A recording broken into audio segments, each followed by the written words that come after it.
Shalom, good evening. This is TV7 Israel News broadcast to you from Jerusalem. And in today's top stories. In response to incendiary terror and violent border riots, the Israeli Air Force struck Hamas military installations in the Gaza Strip.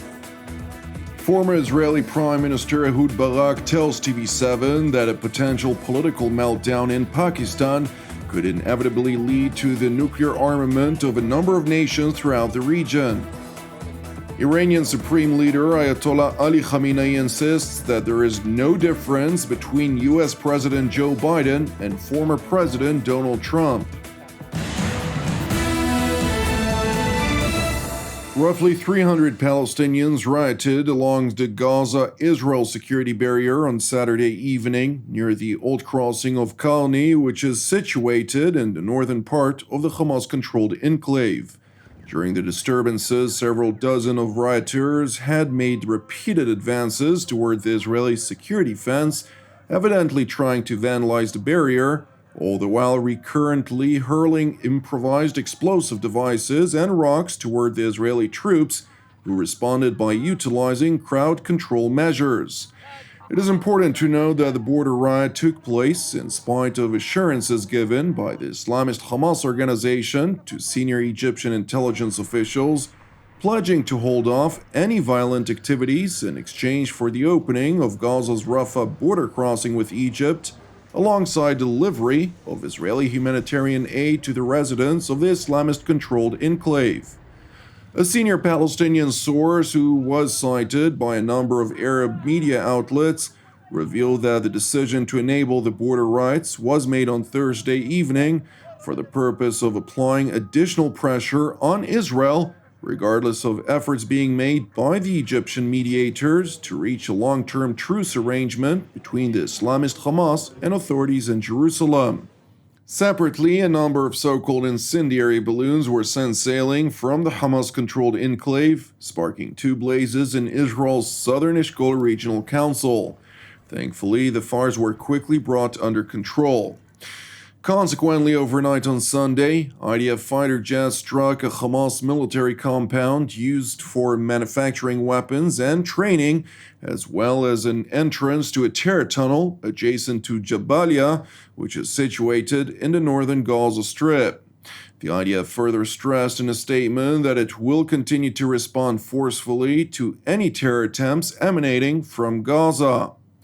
Meanwhile, Israeli Prime Minister Naftali Bennett, prior to his departure from Washington to Tel Aviv on Sunday, reiterated that Israel will hold the Islamist Hamas responsible for all terror emanating from the Gaza Strip. במהלך הלילה צה"ל תקף בעזה בתגובה על הפרחת הבלונים.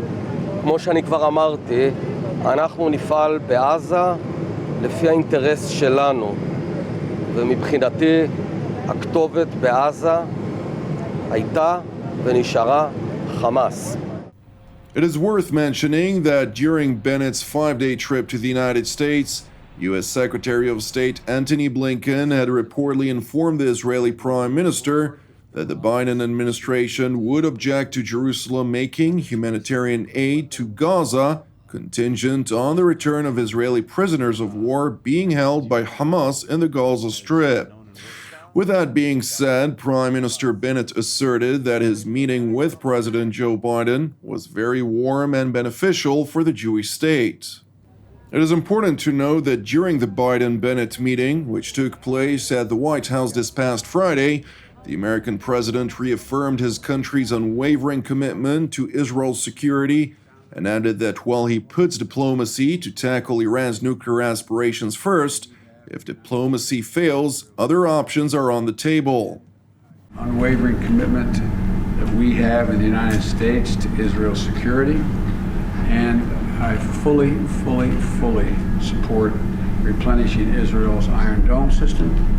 And we're also going to discuss the threat from Iran and our commitment to ensure Iran never develops a nuclear weapon. But we're putting diplomacy first and seeing where that takes us. But if diplomacy fails, we're ready to turn to other options. Prime Minister Bennett welcomed President Biden's statement, stressing the dangers which would inevitably sprout from a nuclear-armed Iran. and I was happy to hear your clear words that Iran will never be able to acquire a nuclear weapon, and that you emphasize that you'll try the diplomatic route, but there's other options if that doesn't work out.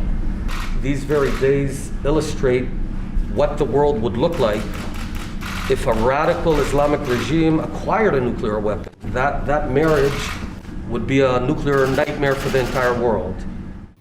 The Israeli leader further mentioned Jerusalem's new strategy, which its defense establishment seeks to jointly pursue with their counterparts in Washington, all the while emphasizing the need for Israel to remain strong in the face of looming regional threats.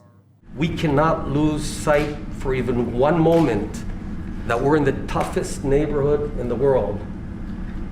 We've got ISIS on our southern border, Hezbollah on our northern border, Islamic Jihad, Hamas, Iranian militias that surround us, and all of them want to kill us, kill Israelis. They all want to annihilate the Jewish state.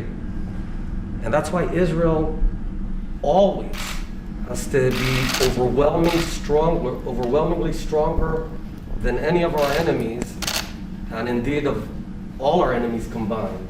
And that's why I want to thank you, Mr. President, for helping yet again to fortify Israel's strategic advantage. We've developed a comprehensive strategy that we're going to be talking about with two goals. The first goal is to stop Iran on its regional aggression and start rolling him back into the box.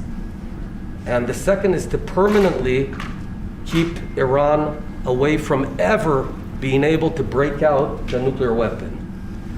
Israel never had and never will ask America to send troops to defend ourselves. That's our job. We will never outsource our security.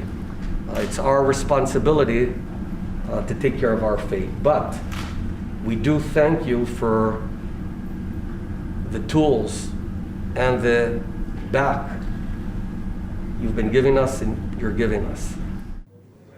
It is interesting to know that while the government in Jerusalem is working tirelessly to thwart Iran's quest to attain nuclear weapon capabilities, Israel's former Prime Minister Ehud Barak, who also served previously as Jerusalem's top defense official and the IDF Chief of General Staff, provided some perspective by asserting that nuclear-armed Iran does not necessarily constitute an existential threat to the state of Israel.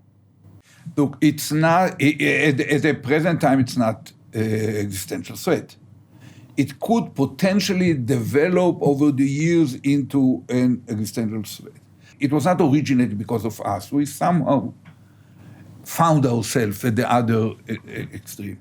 So, you know, it deserves a lot of attention and deserves a lot of effort to avoid it. It's not existential now. It cannot become existential even if they get somehow a weapon. We have to realize. The former Israeli Prime Minister warned, however, that a political meltdown in Pakistan could consequently lead to a nuclear armament of Iran and other nations in this volatile region. They can have weapons if there is political meltdown in Pakistan. You might find that after 2 weeks, when the dust settles, there are half a dozen of weapons in Saudi Arabia and half a dozen in Iran. The Muslim bomb. Yeah, you are not going then to go back to North Africa and Eastern Europe. We are here to stay. We are strong. It will be a major problem. It will be a change of landscape, but nothing can really threaten our continuity if we are clever enough, acting soundly, and keep the right relationship with the United States. Turning to Tehran, where the Islamic Republic Supreme Leader, Ayatollah Ali Khamenei, insisted during a weekend sermon to his supporters that U.S. President Joe Biden's approach to the 2015 nuclear agreement is no different than that of former President Donald Trump. دولت کنونی آمریکا هم هیچ فرقی با دولت قبلی نداره. یعنی همین چیزی که الان اینا در زمینه مسائل هسته‌ای مطالبه میکنن از ایران همون چیزی است که ترامپ مطالبه میکرد که اون روز مسئولین بالای دولتی میگفتن که امکان نداره، عاقلانه نیست و فلان. امروز اینا همون رو میخوان، هیچ تفاوتی نکرد. او با یه زبان میگفت، اینا با یه زبان دیگه میگفت. Prior to Khamenei's voice statement, the Secretary of Iran's Supreme National Security Council, Ali Khamenei, insisted in a statement on his Twitter account that President Biden's acknowledgement that other options would be pursued if diplomacy fails vis-à-vis Iran's nuclear program constitutes an illegal threat, and emphasized that the Islamic Republic has the right to choose the appropriate response within its available options without elaborating on the matter. Thank you for watching us. As part of TV7 Israel's prayer initiative, I would like to encourage you today to join the team and me here in Jerusalem to lift up the people of the continent of South America in prayer for their salvation and peace, alongside prayers for our persecuted brothers and sisters worldwide, in addition to our ongoing prayers, of course, for the peace of Jerusalem and the salvation of Israel. I'm Jonathan Hassan, wishing you a Shavuot Tov u'Mevorach, and we will see you again tomorrow at the same time.